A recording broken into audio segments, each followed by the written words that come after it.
পাশবিক নির্যাতন নারীর উপরে দিন দিন বেড়েই চলছে। অনেক ভাই জানতে চান যে ধর্ষণের সাজা কোরআন এবং সুন্নায় কি বলা আছে, ইসলামে কি বলা আছে। আমরা ইসলামকে স্বাভাবিক অবস্থায় নিজের গায়ে মাখাতে না চাইলেও যখন আর কোনো উপায় থাকে না, দেয়ালে পিঠ থেকে যায়, তখন অনেক সময় ইসলামকে আমরা স্মরণ করি, মনে করি যে ইসলামী বিচার থাকলে বোধহয় এই ধর্ষণ টর্ষণ ঠেকানো যাবে। কারণ সৌদি আরবে কোরআনের আইন, সুন্নার আইন প্রচলিত আছে।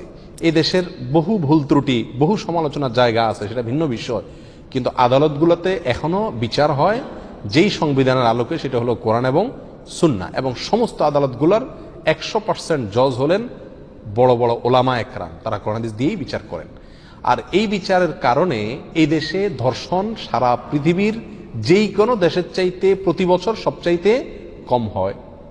সুতরাং অনেক মুসলমানের আগ্রহ আমাদের দেশে যে তাহলে ইসলামে ধর্ষণের কি শাস্তি আছে, যে শাস্তিটা কার্যকর থাকার কারণে সৌদি আরবে ধর্ষণের মাত্রা সবচাইতে কম। প্রিয় ভাইয়েরা আমার, ইসলামে ধর্ষণের যে শাস্তি সেটা সাধারণ জেনার যে শাস্তি আছে সেই শাস্তির সাথে আরো প্লাস হবে। কোন কোন ক্ষেত্রে জেনার কি শাস্তি? জেনার শাস্তি হলো বিবাহিত নারী পুরুষ যদি জেনা করে তাহলে শরীয়তে তাদেরকে মৃত্যুদণ্ডের নির্দেশ করে রজমের মাধ্যমে। আর যদি জেনাকারী ব্যক্তি নারী এবং পুরুষ তারা যদি বিবাহিত বা বিবাহিতা না হয় তাহলে সেক্ষেত্রে তাদেরকে 100 বেত্রাঘাত করার শাস্তি ইসলামে রয়েছে। এবং সেই শাস্তি, জেনার যে শাস্তি, সে সম্পর্কে আল্লাহ বলেছেন ওয়ালিয়াশহাদ আযাবাহুমা তাইফাতুম মিনাল মুমিনিন, মুমিনদের একটা দল এই শাস্তি দেখবে, তাদের সামনে শাস্তি দেওয়া হবে যাতে অন্যরা সবাই সোজা হয়ে যায়, এখান থেকে শিক্ষা গ্রহণ করে, ভয় পায়। তো এটা হলো জেনার শাস্তি। যদি কেউ ধর্ষণ করে তাহলে এই শাস্তি কার্যকর হবে, প্লাস যোগ হবে ধর্ষণ করার সময় যদি সে ওই নারীকে অপহরণ করে থাকে এবং কোনো অবিচার করে থাকে, সেখানে ডাকাতি করে থাকে, অস্ত্র প্রদর্শন করে থাকে, এই ধরনের কোনো কিছু যুক্ত করে থাকে, তাহলে এটা ফাসাদ ফিল আরদ এর অন্তর্ভুক্ত। আর ফাসাদ ফিল আরদের শাস্তি কি?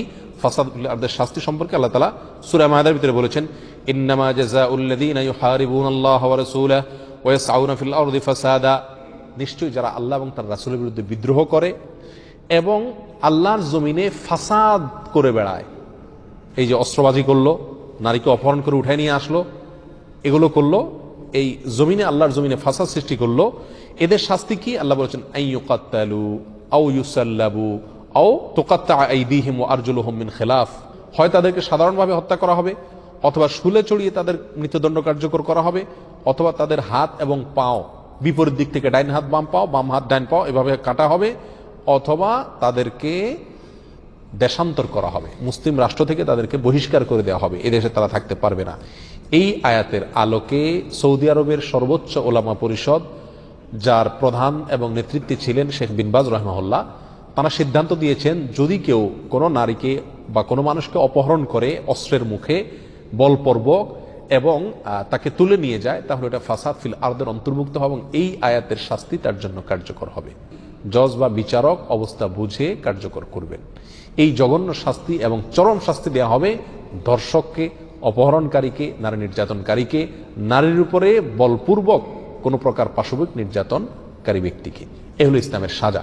এর বাইরে মুসনাদে আহমদ এবং তিরমিজির এক হাদিসে আসছে, নবী আলাইহিস সালামের যুগে এক মহিলা একবার মসজিদে আসতেছিলেন নামাজ পড়তে। পথে একটা লোক তাকে ধরে জোরপূর্বক ধর্ষণ করেছে। ধর্ষণ করার পরে ওই মহিলা উঠে তাড়াতাড়ি চিৎকার করে আশপাশের লোকদেরকে বলল যে এই লোকটা আমার উপরে হামলে পড়েছে। তখন ওই লোকটাকে মানুষেরা খুঁজে বের করলো, ধরে নিয়ে আসলো রাসূল আকরাম সাল্লাল্লাহু আলাইহি ওয়াসাল্লামের কাছে। তখন রাসূল আকরাম সাল্লাল্লাহু আলাইহি ওয়াসাল্লাম ওই ব্যক্তি যেহেতু বিবাহিত, নির্দেশ দিলেন যে তাকে ধর্ষণ শাস্তি হলো তাকে পাথর মেরে মৃত্যু পর্যন্ত পাথর মারতে থাকো, অর্থাৎ রজমের মাধ্যমে তার মৃত্যুদণ্ড কার্যকর করো। লোকটা কিন্তু নবী আলাইহিস সালামের কাছে তাকে পাকড়াও করে আনার পরে সে কিন্তু তওবা করছে, মনে মনে খুব লজ্জিত হয়েছে, আল্লাহর কাছে মাপ চাইছে। এমন তওবা করছে যে নবী আলাইহিস সালাম বলেছেন তার তওবা যদি গোটা মদিনা মানুষের মধ্যে ভাগ করে দেওয়া হয় তো সবার গুনাহ মাফ হয়ে যাবে। এরকম তওবা করছে সে আল্লাহর কাছে, এরকম মাপ চাইছে মনে মনে, এবং আল্লাহ মাফ করছেন হয়তো, কারণ এরকম তওবা হয়েছে তার। তাহলে এরকম মাপের তওবা করার পরেও নবী আলাইহিস সালাম তার শাস্তি কার্যকর করতে ছাড়েন নাই, মৃত্যুদণ্ড ঠিকই কার্যকর করেছে। কেন? কারণ সে ধর্ষণ করছে। এই হলো দর্শনের শাস্তির সময়তে ভাই বন্ধুগণ। তবে হাদিসে আসছে নবী আলাইহিস সালাম ওই যেই মহিলার সাথে জেনা করা হয়েছে ওই মহিলাকে ছেড়ে দিয়েছেন, কারণ তার কোনো অপরাধ নাই। অতএব ধর্ষণকারী ব্যক্তি তার শাস্তি ইসলামের চরম শাস্তি, এই শাস্তি যদি কার্যকর করা হয় তাহলে ইনশাআল্লাহ ধর্ষণের মাত্রা অনেকখানি কমে যাবে।